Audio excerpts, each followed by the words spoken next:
Didn't play the trailer, Joe. It's a blooper right out of the gate. Let's try it again.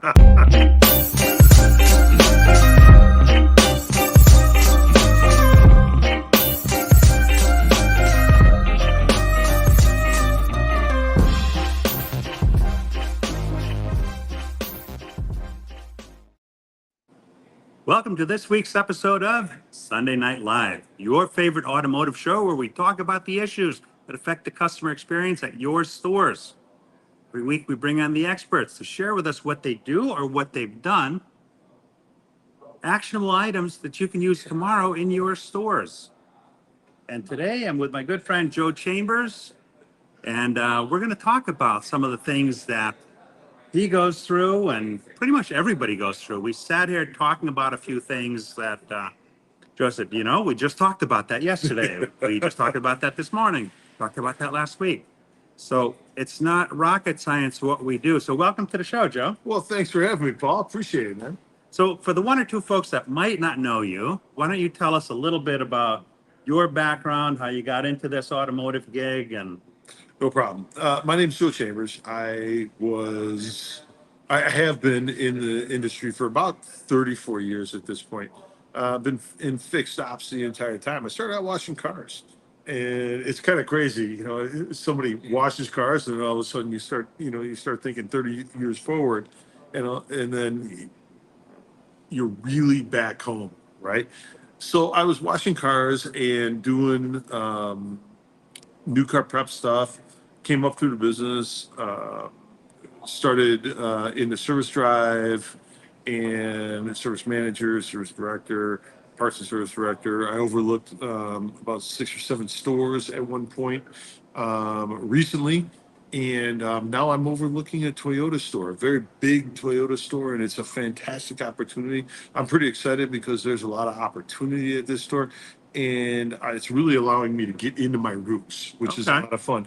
But also, I host Service Drive Live, and Service Drive Live is a weekly program, Zoom call that anybody can jump onto on Sunday mornings, and we talk about fixed ops. I mean, you've been on there. We talk about fixed ops in specific and in general. So we cover wide things and little things.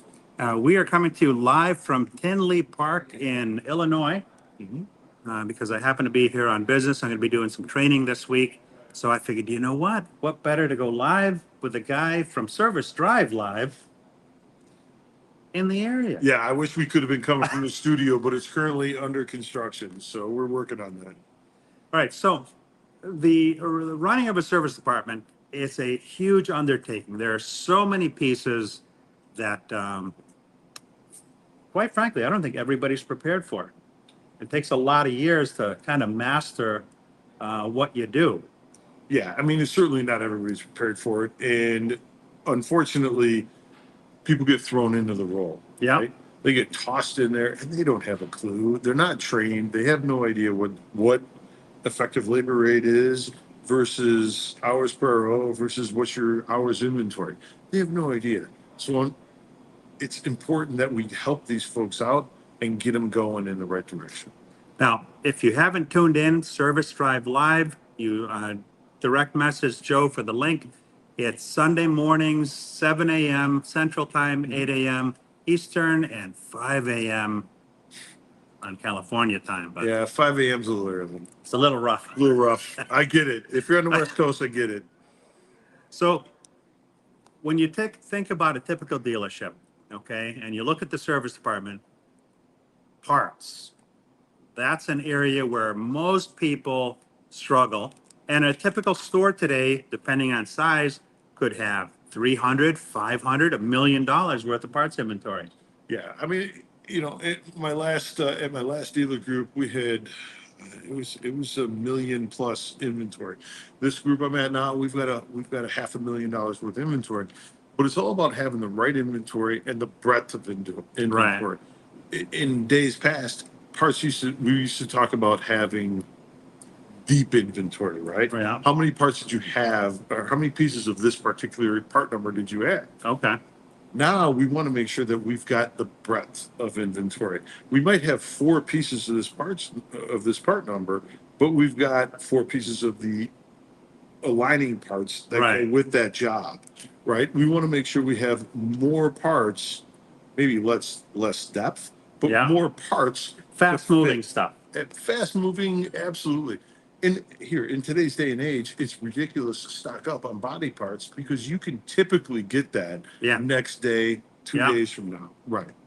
And body parts is a little tough there because Well, there's low margin body. I mean, unless you're a really, really big wholesaler, yeah, it's tough. But you can be a big player in wholesale, and you can get that. But you have to have intention on your body orders, Right. and you have to play with the insurance companies. You have to Oh, play it's a with. nightmare. It's tough. It's tough.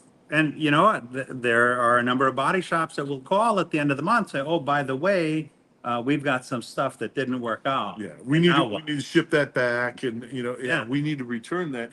And then all of a sudden, your wholesale went from 100,000 to 70,000 because you had taken a $30,000 return. Right. It's And you can't tough. say no sometimes. No, you can't. You can't say no because you want to keep those customers repeat business. Yeah. So wholesale's tough. It's tough. Not my favorite thing. Now, and there's a lot of programs, RIM and some of these other programs. Well, I tell you what, RIM, Parts Eye, they're fantastic when you have the automated returns, Yeah. right? Or automated order systems. And they have the algorithms built in, Yeah. and they read your inventory, they read the DMS, and it's really remarkable what they do. I remember I had a parts manager who didn't want to order, he didn't want to order engines.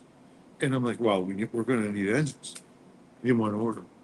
And Parts Eye, which is one of those automated replenishment things, they said, you need engines. Order these. He didn't do it. Based on a particular need or history. Based on the inventory, your inventory allotment and the usage of that inventory. Right. So we had put X amount of engines in. It suggested we needed these engines. He didn't want to do it. Guess what? We needed an engine the next day. We didn't have it. How long does it take to get an engine? Oh, it could be, I mean, back then it was a while, so we needed an engine. And when you order that stuff in and parts managers have to learn to trust the inventory machinery, right? Right. You got to learn It's data. It It's is. It's analytics. data. They don't trust it. And I get it because it's tough, but they got to learn to trust it. Yeah, no, that's crazy because now think about it. If you don't trust the data, you don't trust the analytics or the recommendations based on history and market, right? Mm-hmm. What are you going to do? You're not going to put them in a loaner for a week, 2 weeks, No. 3 weeks. Absolutely not, right? It's not a customer's inconvenience. You might lose a job. Well, worse than that, you lose a job, you lose a customer because you couldn't handle it. You lose some of their friends. Yeah, you lose that job and you lose the next 5. Yeah. Right? Yeah, it's tough. So the parts managers, they need to learn that. They need to learn to trust that and trust the inventory alignments. Yeah. It's the algorithms are right on. Now, the parts guy, a good parts guy or gal, that's like They're looking for gold. golden nugget, They're right? gold. They're unicorns. Yeah, they're very few. Unicorns. If you have one, you take good care of them. If you have one, send them my way. Oh yeah, it's working now, Joe. Oh, there we go. I don't know what it is. Something wasn't working. Okay, let's catch up here. All right, well, Peter Smith is in the house. Looking forward to this one. And Craig Tomaszek. Good evening. Now, see, it says LinkedIn user up top, but this one. LinkedIn user, is it, you think that's who we think it is? That's Craig. Oh, that's Craig. Yeah. Oh, okay, so it's not Lamont. No, it's not Lamont this time. So yeah, it's working. Joshua Taylor is in. Yo, he says, great to see you. Jennifer Joshua. Blount Sanford. Hey, I left you a voicemail, Jen. It should be in your voicemail recording because I understand it was your birthday the other day. Well, happy birthday. So listen to your voicemail if you haven't already. Zach Pickrell, breadth over depth. You're right, Zach. I like that. And Tim Van Algier, I met him actually out in the field. Oh, yeah? Yeah, I was at a store. I said, you know what? I think he works there. I walked across the street and there he was. So we had a good time. He says 2 times in the day, seeing Joe, SDL. Hope everyone had a good Sunday out there. Yes, it's been a great Sunday. Josh Paul, 2 heavy hitters. Wow. There's 2 of you? Yeah. I think he's talking about heavy, right? Heavy, Right? exactly. That's what he's talking about. Good evening, gents. Good evening to you and Greg Dudley. The famous Kelly Johnson is quoted, "Stay ahead of ready." And it's the motto of the Skunk Works Today. Excellent. And he says, hi, all. Yeah. So, yeah, so, it's so funny. When I asked you a few basic questions about parts before, you were spot on. I can't tell you how many stores I walk into and I ask them, I said, I go to the special orders. That's one of my favorites. I go to the special order shelf and I ask them, do you know how much is tied up in money there? They're like, I can find out. Nope, you just answered my question. No, yeah, special order is such a huge opportunity. It's a waste of cash. Right. I mean, they're $100 bills sitting on a shelf. Yeah. Right. And not only $100 bills worth of parts inventory, but they're $100 bills worth of service and hours inventory. If you have a special order sitting on a shelf and it's not, every day, every minute it sits there, it's costing your Costs you company money. money. Yeah. Absolutely. And too many service managers just leave it up to the parts manager to figure out. Oh. And by definition, the parts manager thinks it's the service manager's job to do it. It's crazy, but they both got to get on this, But right? here's the killer part. There is software today Yes. that will tell you when that part's in, Yep. that will notify your customers that it's in, and the appropriate service personnel to get it scheduled. It's your DMS is so dialed in. Yeah, When that part comes in, your BDC should know it, right? Everybody that's for involved. Wendy and Yeah. and Sean and all those BDC gurus, your BDC should know it, and then they should be reaching out to their customer and making that appointment immediately. yeah, Immediately to get that money in, because that customer is waiting for your call, right? they're waiting for the call. And the other side of that too is that sometimes a job comes in, you don't have the part for it, but you have the part on a special order shelf. Yeah. Right? And you know that Sally Jones isn't going to come in for 3 weeks to get that put in. Does that not give you the opportunity to borrow that part from Sally Jones and reorder hers? I promise you, the minute you borrow that part from Sally Jones, she's calling. I promise you that's happening. I'm talking a schedule, man. I get it. No, you're absolutely right. It's a hard to find part. You got it sitting on a special order shelf. Let's use it. But Newton's Luck law, of the draw, yeah, right? Yeah, absolutely. Yeah. What was it? Murphy's law. Murphy's Law. Murphy's Murphy's There you Law. go. So I like to start with parts in running the service operation because it is a critical part. You don't have the part, no pun on that, by the There way. you go. If you don't have the part, you can't do the job. It's really that simple. So now so you have a little bit of an idea on parts. Now we talk about the people, right? What are you doing this week? Well, it's all about the people, right? It's all about the people. This week is a big week for us. I've got a lot of different things happening this week. I've got my second round of advisor training this week. I've got a college career day. We're going to. We're touring the colleges, local community college. Yeah. We're going to that. It's automotive school or tech school? Well, it's a legit community college. Okay. And they have an automotive unit in there, a very large one. Okay. So we're going to talk to them, and we're talking to their automotive unit. And then on Thursday, we've got an entire career fair that we're dealing with as well, that we will be addressing. Nice. Yeah, it's a great, the current group I'm with does a great job with that, but it goes so much more than that. You have to reach out to these kids. Right. Roger Gutierrez does a great job with Love the guy. and he is all over trying to get these kids and trying to educate these kids and mentor these kids. But he does a great job with meeting with the teachers and such too. You need to. They need to know who you are, what you do. Because let's face it, automotive is a great career. You can make a ton of money in automotive. I've raised 4 kids and provided for for a family for 30 something years. I mean, it's And a make great friends.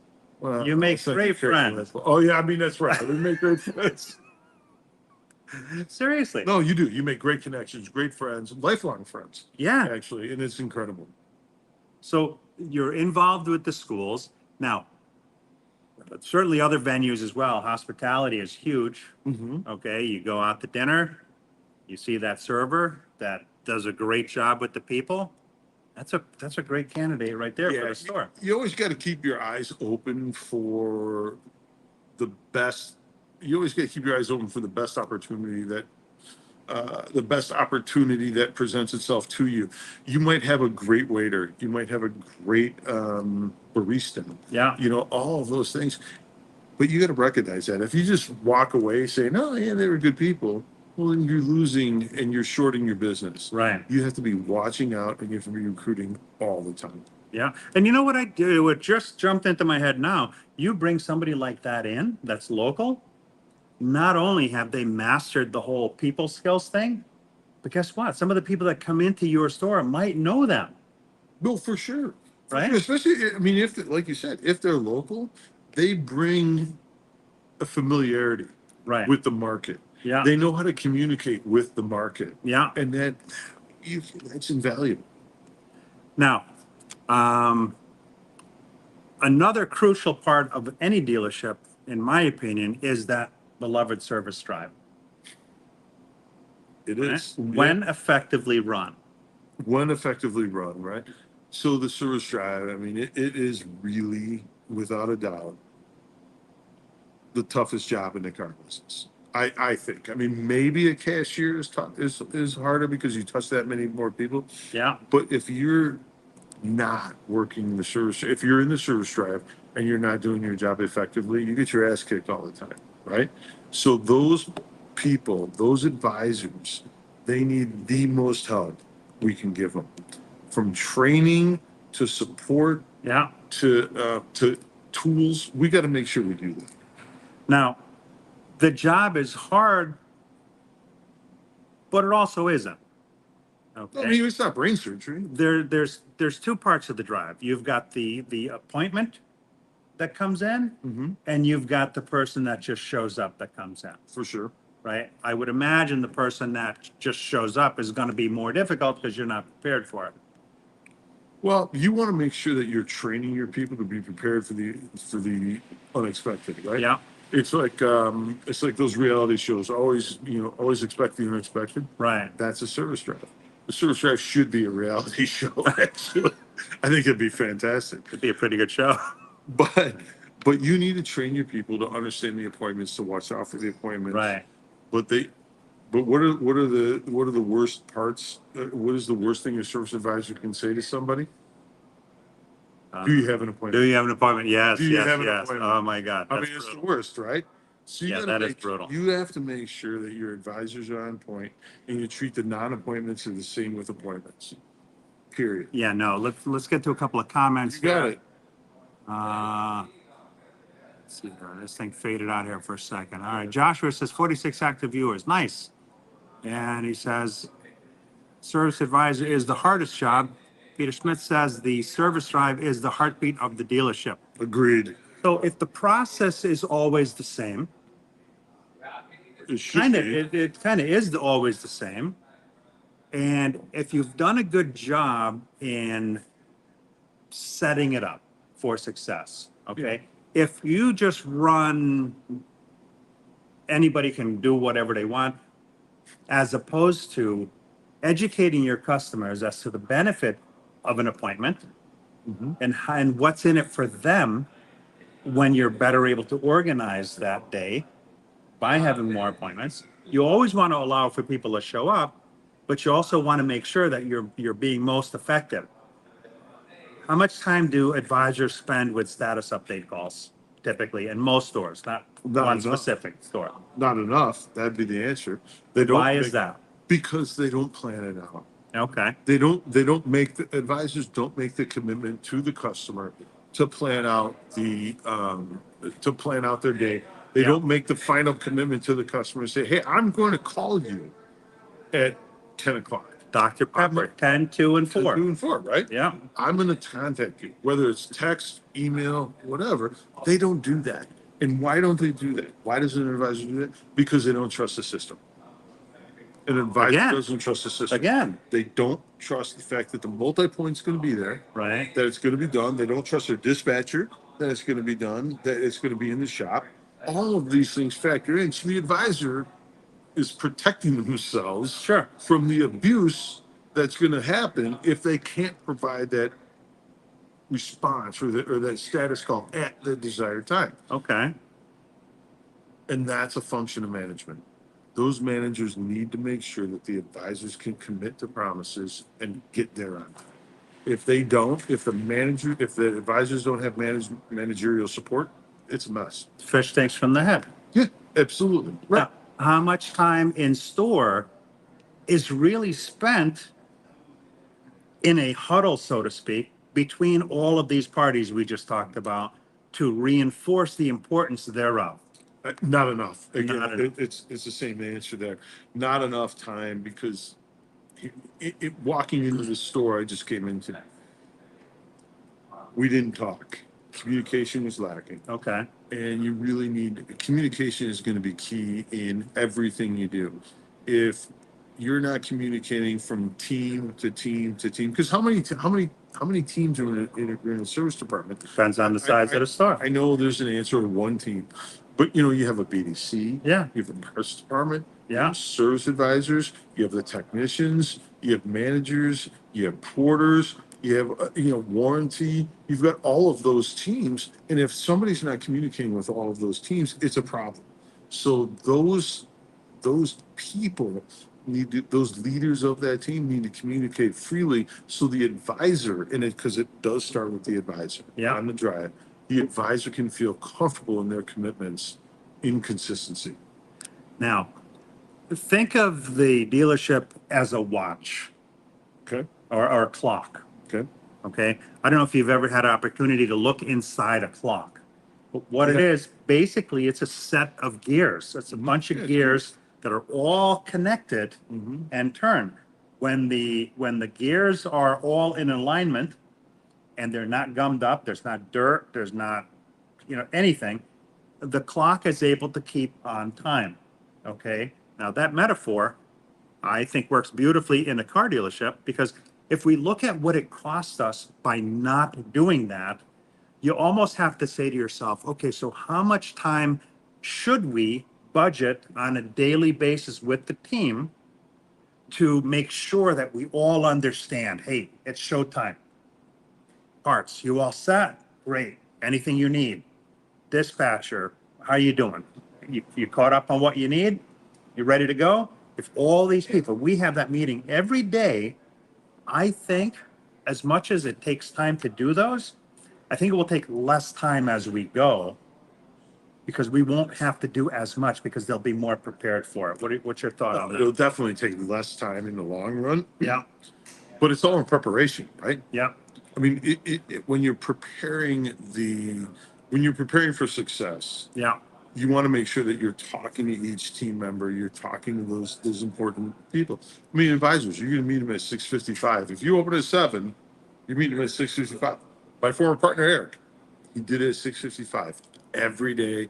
He was in the drive and he was having that conversation. He was talking about what they had going on that day, what they did yesterday, and then he was hyping them up for the day. And then they would all meet and they would be ready for that the incoming folks in that drive. That was at 6:55.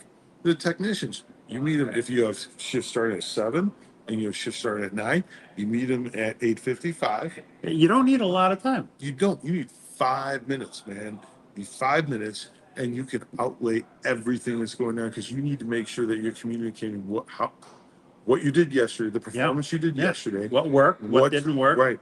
What's happening today? Yeah. Right. And then the expectations for today. Look here. Hey man, Johnny, I know you had a tough time yesterday. Booking out. You got your ass kicked on the car. We understand that. We're going to help you out a little bit. There you go. It's that sort of thing. There you go. Show the sport, and then everybody else knows that Johnny, typically a hard worker, got his ass beat. Now he's going to get something. Yeah. Excuse my vulgarity. No, there's no vulgarity. It's the car business, man. Yeah, I'm a little bit different, I think. All right, let's see here. I want to catch up. Let's see. Oh, wow. There's must a few here. All right. So Joshua says the 10 million, the 10 mil crew. That's his 10 mil crew can teach anyone to wrench to 80 to 90% fast You can't train the mentality required to survive and be very successful in the drive. That's the truth. Speaking of Lamont Harris, he's coming Hey, through. Lamont Harris. Lamont. We got to figure it out. He says, "Hello, fellas. Running late, but I made it. I miss you, Paul. I do hope all is well." Man, as my late mother-in-law used to say, I've got nothing to complain about, man. Life is truly, truly good. You know, my current mother-in-law says there's a lot to complain about. She's pointing at me. I don't understand it. I don't know. Misunderstood, Joe. You're I am. misunderstood by I'm a that completely woman. misunderstood man.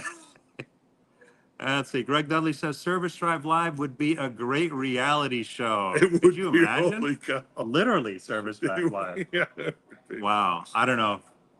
There's some characters we would. I don't know if we'd get in. I don't. I think we'd be blacklisted. In today's day and age, Yeah, I don't know. we'd be That blacklisted. could be a tough one right there. Joshua says it is already. It's true. Greg Dudley, I've often thought a dealership-based reality show would be interesting. Agreed. There was one about sales, I think, in Vegas at one point, the Mopar store. Oh yeah, yeah. Years that ago. was. Yeah, I'm thinking more. Could you imagine a sitcom based on like a taxi, based on the Yeah, automotive that- business? I mean, you would absolutely have somebody that was the Kramer of the Oh show, my right? God. Oh my God. Yeah, that'd be a great show. I mixed a lot of shows there. I get it. Producers, if you're listening.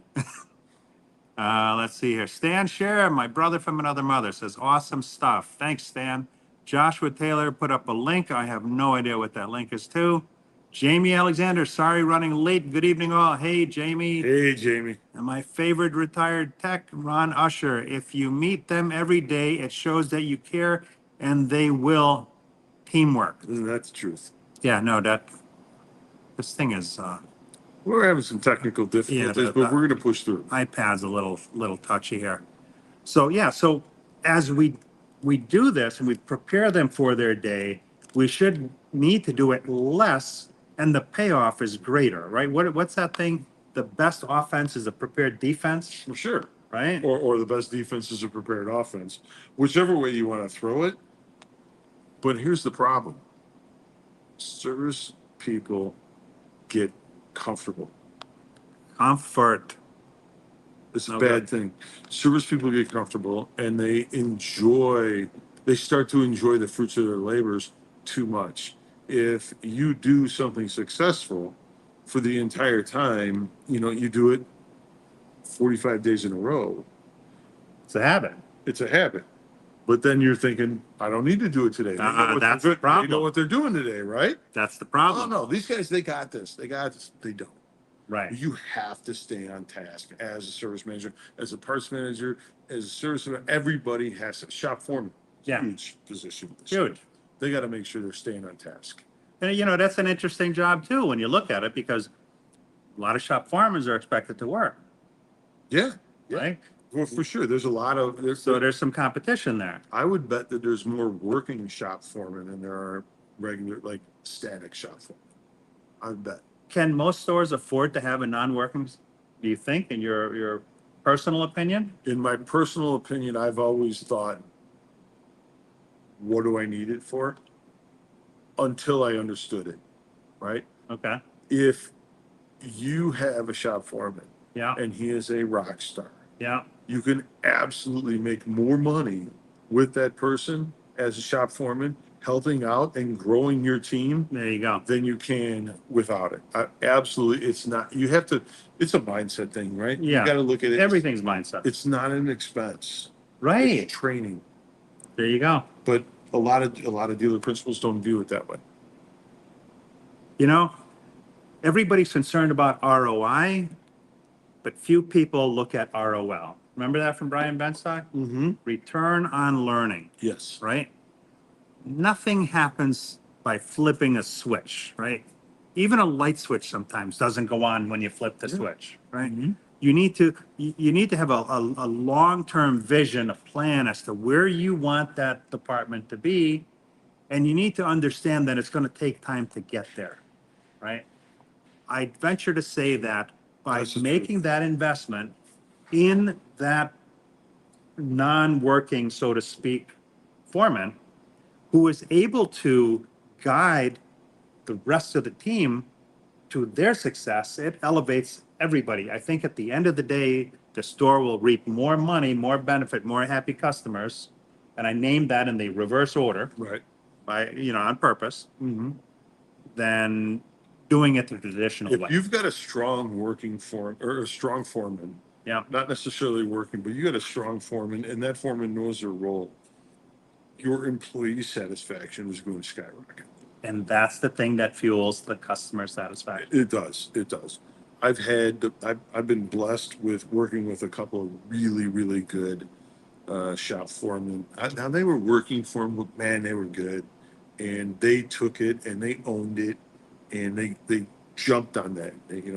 Rich and Edgar, you know who you are.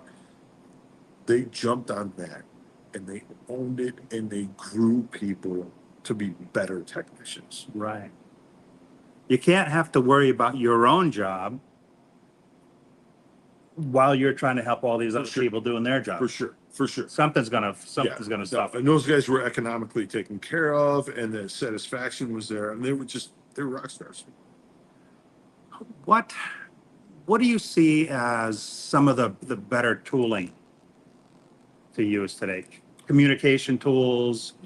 I tell you what, I mean, there's so many different systems out there right now, and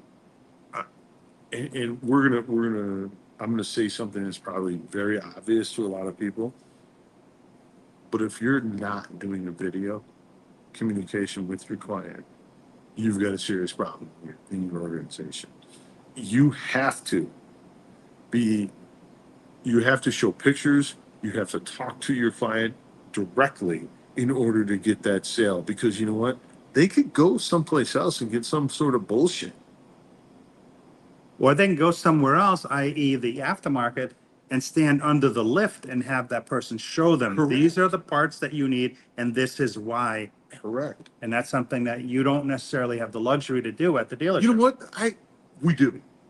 You do. We can bring a customer. Then why don't I don't ever see that happening? You know what? Shame on us. We have the luxury. Why wouldn't we? If an independent shop can do it, why can't we? What, liability? I'm not disagreeing with you, but We can do it. It's because we choose not to do it. It's because we put up the wall, yeah, we put up the curtain, Yeah. and we say no, pay no attention to the man behind the curtain. right. Pay no attention to the man behind the curtain. And then the man behind the curtain's pulling levers and stuff. I mean, we don't want our customers. Don't pay attention to that. Yeah, no. But it's ridiculous. We should be able to bring. You're the our first customers- one, and I meet a lot of people, but you're the first one that looked me in the face and told me that. Well, hell yeah, we should be able to do that. I'm not saying we do it 100% of the time in my stores, but you know what? But you can if there's, needed. oh my God, yeah, bring that customer back. Show is better than tell. Absolutely. Why aren't we doing more of that? If it works for the aftermarket, it works for us. It works beautiful, man. I can't tell you how many times I brought a customer under the lift, explained to them what was wrong, what the implications were, if they did a kind of a half-ass job, Yeah. how long it might last, what more it might cost them by doing it, For sure. half-ass. It was encouraged. I encouraged my team to bring people into the shop if they had a question, especially when you're talking about something crazy like suspension. Right? Yeah, So we needed to make sure that the customer understood, hey, this is leaking at this point, yeah, right? This is loose right here. right.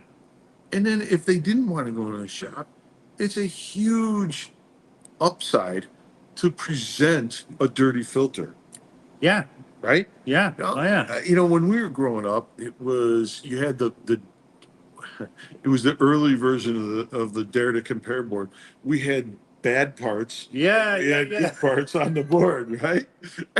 I remember making those. This is what your belt could look like. I mean, we want to show the customer what it really looks like. Right. What is that? This is your belt on your car. This is where we're at. See all those cracks on it? See how Yeah. they're exposed there? That's dry rot. That's not good. Yeah. So I encourage every dealership out there to bring clients to the back and look at the cars. That will give you a huge edge.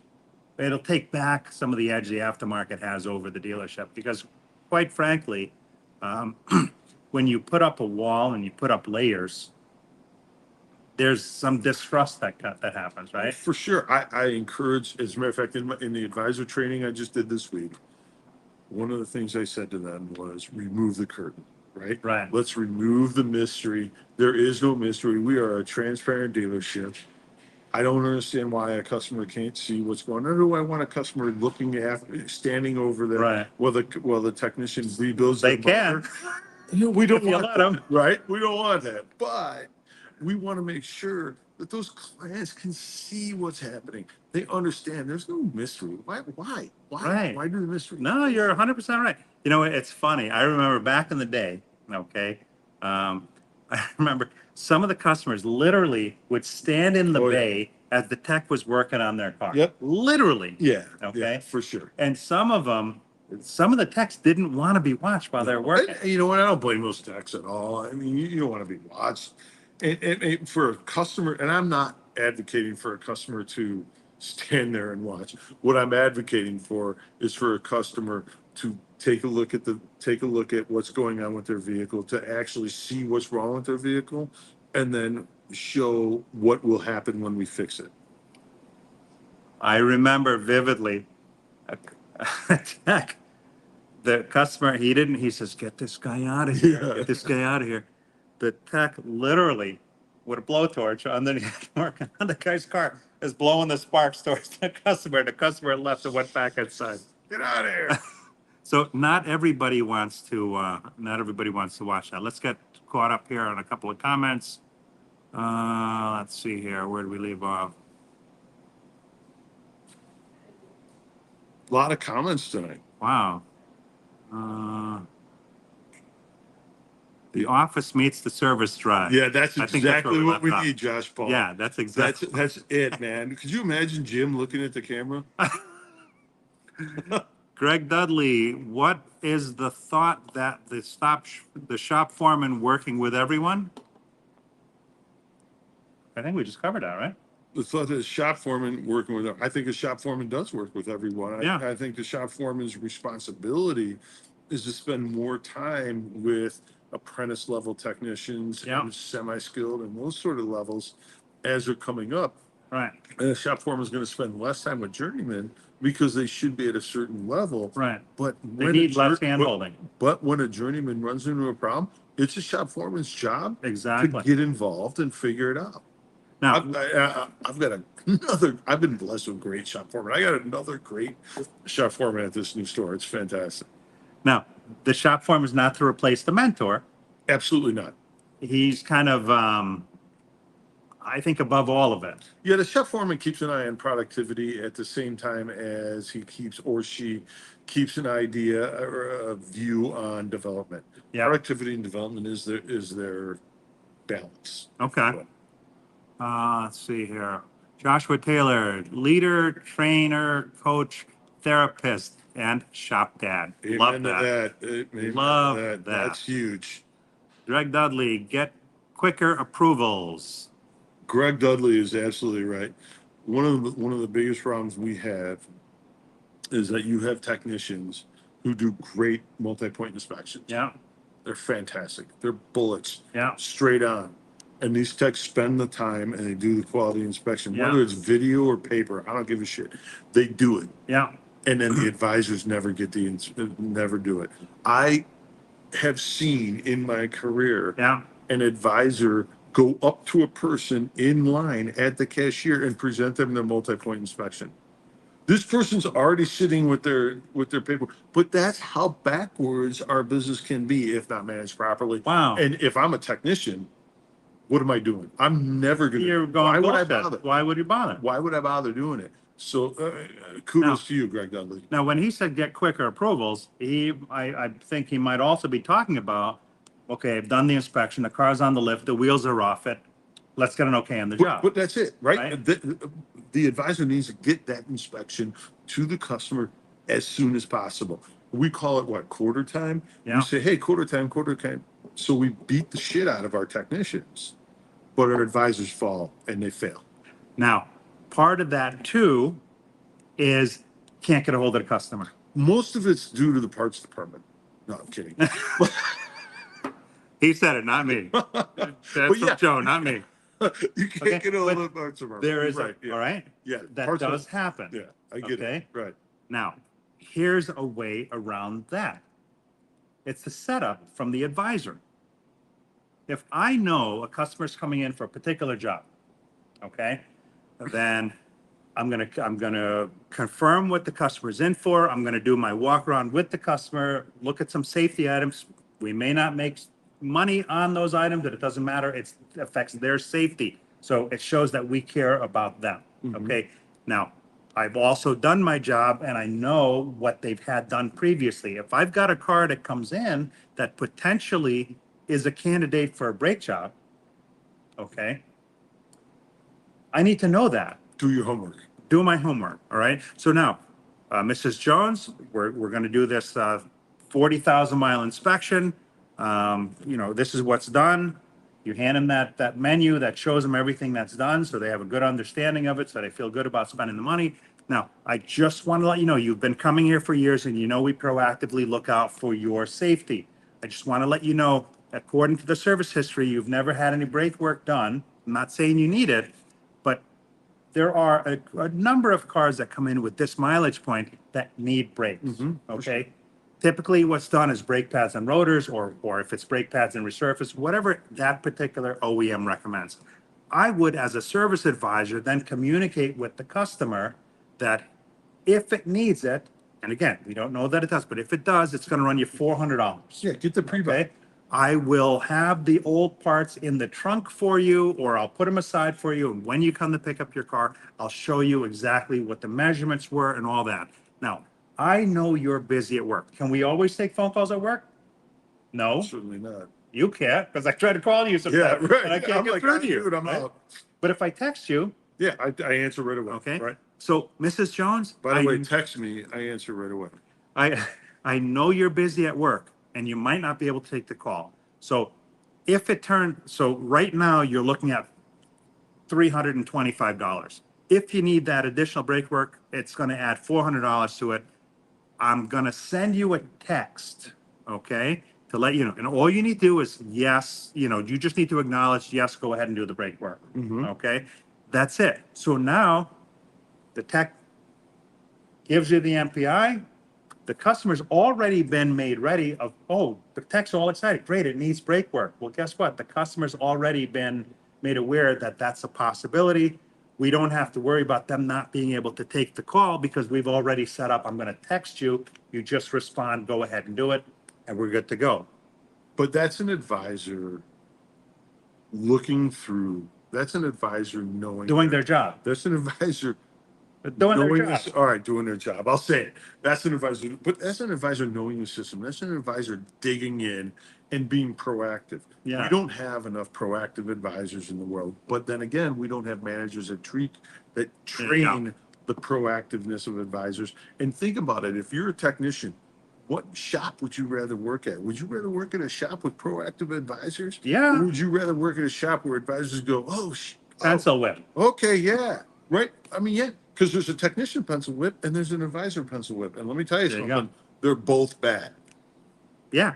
But right, that one little piece right there, I think can solve a chunk of the get a faster approval. Oh, for sure. Right? Absolutely. Because as a tech, as a shop, you're gambling. How long is it going to take for the customer to come back?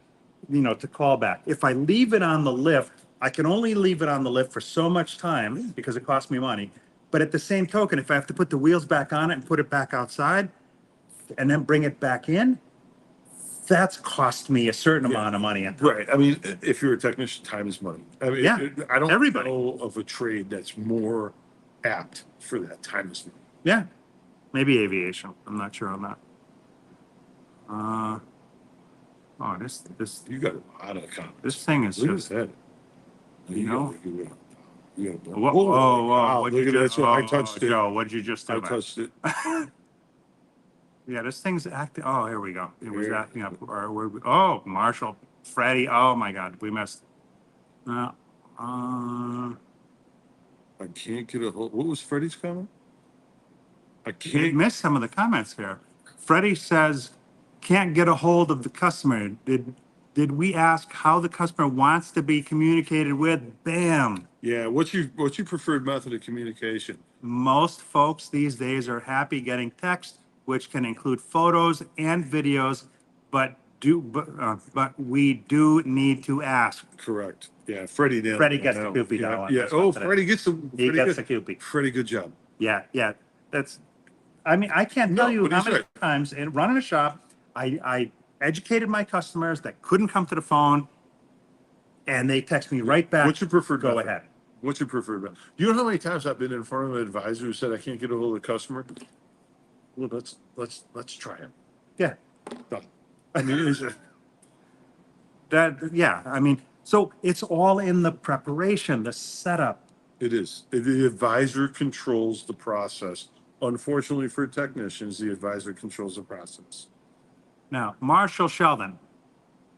Major kudos to Marshall. He may not know this, but he's one of my favorite people in automotive. Marshall's a beast. This guy lives the Kaizen lifestyle. He does. No, he does. I've never seen anybody that invests more in his career and his education to get the certifications to be able to do more stuff. Marshall he lives it, he breathes it, and he shares it.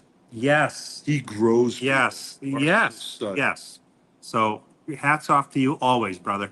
He says, I've never understood why the foreman typically gets paid less than the high level technicians. They don't pay the change nurse less for doing the same. 100%. Correct. 100%. You know, and that's a whole nother area. Yeah, compensation for That's sure. another show unto Yeah, it itself, is. because that is so freaking lopsided. Don't even get me started on that, especially on the variable side. But Roger Gutierrez, it would be rated R. It's I think he's talking about that sitcom. the sitcom. It might even be NC-17 Oh, in yeah. some instances. Josh, oh, we missed those before because this was a previous message before You're trained. this one. Wow. All right. If we've missed the message, we're sorry. We're on location, remote. Exceptionally clear job. Yeah. Exceptionally clear job descriptions in writing. Goals, targets need to be on that document as Yeah. well, along with autonomy, authority, lines in the sand, and budgets. Wow. Joshua Taylor hit it on the head, because if it's not in writing, what is it? It's not nothing. real. Yeah, it's not real. Seldom are SF. What's SF? Employment agreements, detailed. He's Canadian though. I don't know. Hey, Hey, yeah. you got that. Huh? Detailed enough to curate successful for the SF, in my opinion. All right. Shop foreman. Stop foreman. There we go. There we go. I speak Canadian. I'm bilingual. All right. So Tim says, I'm constantly sending photos and videos through Xtime or to the advisor's phones. When I find something I want to show the customer visually, I would say my sales have increased since moving to a new dealership with this process. Oh, he's not at that store anymore in Mass. We need to gain the trust back that's been lost over time from the customers. That is so on point, because we have a personal friend, okay? And she's got an older vehicle. She spent, I think, almost 3 Gs on repairing it. She sent me the video, well done by the technician. And after he explained everything to her, she said, you know what? I don't really want to buy a new car at this point. The overall condition of the vehicle is X. They've made me aware of how long I may get out of it. So these things, she felt, based on what she saw in the video, were justified. She spent the money, and she's happy that she did. You know, hey, Tim, you got to get on Service Drive Live in the mornings there, buddy, because you got a lot of great observations there. I love the fact that Tim's a tech, right? Yeah. But he gets it. Yeah. Yeah. Gets it. He understands the communication as a medium Yeah. to generate more income, right? I mean, that's exciting. Is it an age thing, you think?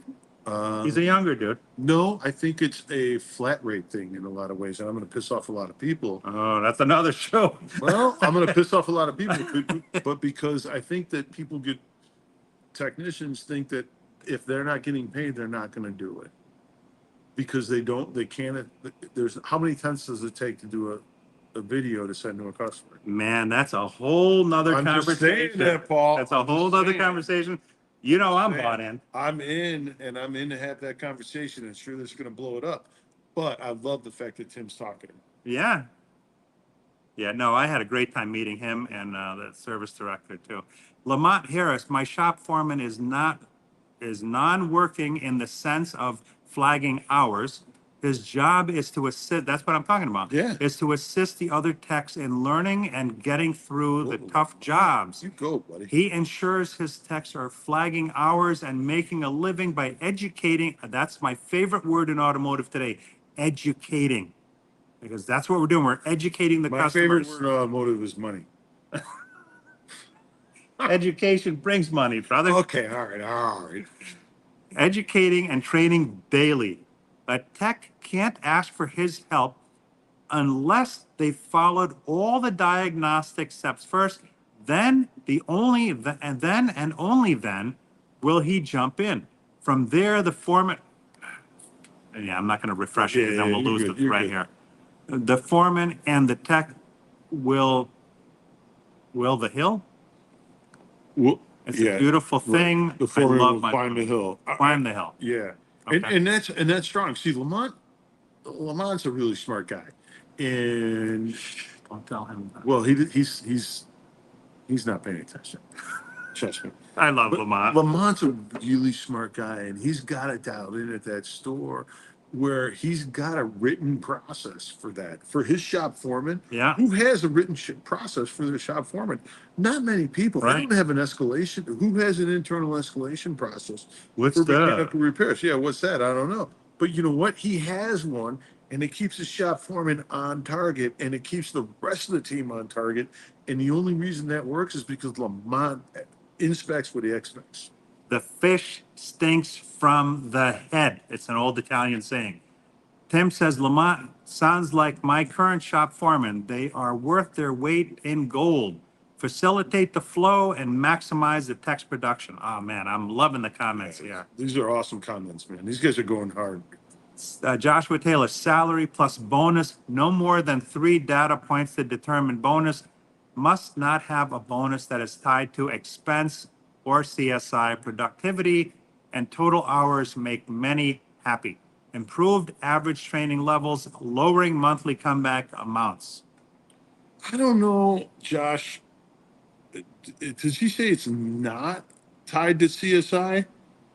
I don't know if I agree with that wholeheartedly, but I do think a shop foreman's pay plan should be connected to fixed first visit.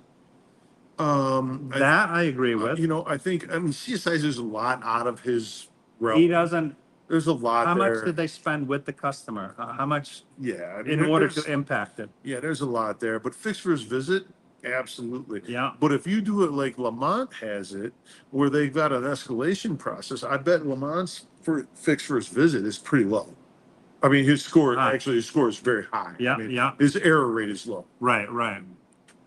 Average techs have way more regulation. And Greg Dudley says, what's your thoughts on turning high volume shops to a production line setup?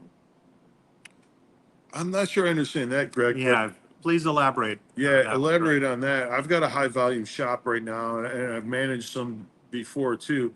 And, you know, it's always been production. But if you're talking about specified or specialists, that's something different. And there's pluses and minuses to that. Now, just FYI, I forgot to announce the disclaimer up front. There is a glitch between StreamYard and LinkedIn, so sometimes comments don't show up until after the show has gone off the air.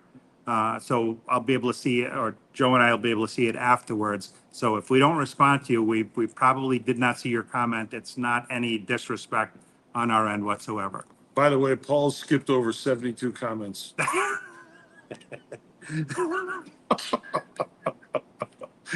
Joshua says you can see the data between doing VMPI and not on your paycheck. Yeah, no joke. For sure. Huge number differences.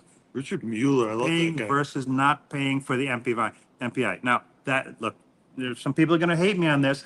I believe everyone gets paid for doing the MPI, because if the MPI is properly done and communicated, you get the work and you get paid for doing the work. Imagine a salesperson getting paid just to show up.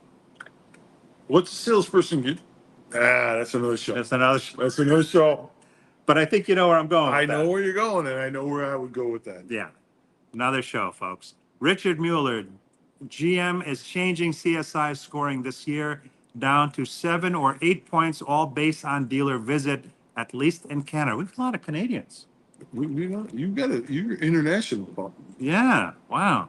Robert Allen Carvel. Hey, shout out to you, brother. You've been a great supporter of the show every week, so I really appreciate you. He says, I agree with fixed first visits. Yeah, that's All right. key. Yeah, I think that's a big deal. I think it's something that's skipped over in a lot of production manager and shop foreman pay plans. Nothing pisses a customer off more than having to go back for something they already made the time to go in to take For care the of. first time, yeah. Agreed. Right? That's Agreed. just annoying AF. Joshua Taylor is shop foreman is customer facing. I'd be down for the CSI component. You are 100% right. And you know what? In some stores I've been into, yes, the shop foreman sure. is customer facing, Yeah. but I don't think it's in the majority of them. Yeah, you know what? And I don't know if I want it that way. Because you know what? I want that guy in the shop working. If my shop foreman is customer facing, and I understand there's going to be scenarios where that happens. Yeah. But if my shop foreman is customer facing, what the fuck do I got to? Excuse me. What do I have a service manager for? You are correct. Right. You are correct. It really depends on the setup of the store. They're not all going to be the same. Correct. So, Correct. look, anything we talk about here does not work 100% in every Every store, store, right? but it's Absolutely. based on our cumulative experience Yeah. in various stores Yeah. and experiences. Greg Dudley says, put the car on a cradle and run it through. Richard Mueller, shop foreman should handle quality control. I don't disagree with that. Yeah, I've seen in stores having a separate QC person Yeah. and a shop foreman. Yeah. But I guess it depends really on the volume of the shop. If you're doing 5,000 ROs, can that one person No, really do it? absolutely not. Not No. happening. Correct. But yeah, no, But your quality control on a 5,000 RO shop is a completely different process yeah, than a 1,000 RO shop a month, right? correct. Greg Dudley, when I worked for Noritsu as a TSR FFV percent was part of the Kaizen process for them. Yeah, you're always looking to improve that. Yeah, Kaizen. I'm reading the Toyota Way right now, actually. I mean, nobody, Yeah, I mean, nobody does like They Toyota. dialed Sorry. it in, right? Yeah, it is. It's pretty amazing how they do that. Richard Mueller says non-working equals assistant service manager handling ongoing of the shop and being the second to the shop manager, Service manager. service Yeah, manager. for sure. Lamont Harris, oh, I'm paying attention. All right. LOL. Love you both. Love both of you guys. We learned from both of you and we learned from you too, man. And yes, with the process in place, we fixed more the first time than we've failed. Well, that's a win, Lamont. Good job. Process. But my people come first. Happy employees make happy customers. You cannot have customer retention without employee retention, and you cannot have employee retention without happy employees. It's that simple. Agreed. I would even go so far as to say that you can't have fixed first visit if you don't have happy employees. They're not going to try. They're not going to do it if you don't have a culture of fix it first time and you don't recognize employees for doing it right the first time. And I got the perfect ending for this show. And you can't have fixed right the first time if you never see them the first time. Bingo. Right? You hear a lot of complaints. Oh, my RO count's down. That's your fault that your RO count's down. Because ask yourself honestly, what are you doing to bring in those customers? What? What are you doing? Do all their friends know what a wonderful place you have? No. How are you going to tell them? By leveraging your happy customers. so that all their friends see that they love you guys and they want to come to your store too. So if you don't have the opportunity to see them the first time, that fix it right the first time doesn't really matter, does it? Nope, not at all, because you're going to do more damage than good. Wow, we got a bunch of thumbs up on that one here. Must have said something. Yeah, when you point at the camera, everybody. Greg Dudley, great show as always. Thank you, man. Really Oh, thanks, appreciate Greg. you. Richard Mueller, love the show, you guys. Now get on SDL and get your learn on. There you go, Richard. Thank you. So if you're not connected with myself or with Joe Chambers over here, he's tagged in the post, so you no excuse for not finding him. Reach out and ask him for the link. Sunday mornings. I'm in several different directions at the same time. I used to attend them regularly. I have so many more responsibilities now. As it is, I'm in Chicago for work on a Sunday. Okay, my work week started this morning at Got it. 3:30 when I got in the car to drive to the airport. You Right. know what? My work week started at 6 a.m. when I woke up to do Service Drive Live. So I get it. That's it. I get it. If we can do it, so can you. Get up, make your Sundays profitable, make them actionable and specific for Monday morning. Any final thoughts, Joe? No, do good, be better, and support the automotive industry. And just the last comment here, Steve Chesson, Service BDC gets them in. We didn't really cover the BDC today. That's another topic. Another topic for another day, another show. Joe, I want to thank you, man. Oh, thank you. Appreciate it, Paul. This Happy is to be awesome. on. All right. So for those that watched and contributed today, thank you very much. Very much appreciated. To those watching on the replay, I appreciate you as well. If you see value in what we shared tonight, by all means, share this show with your friends. If you help one friend, you've done something good. So with that, I wish you a safe and successful next week. And we'll see you next week on Sunday Night Live and Service Drive Live. Thanks for watching.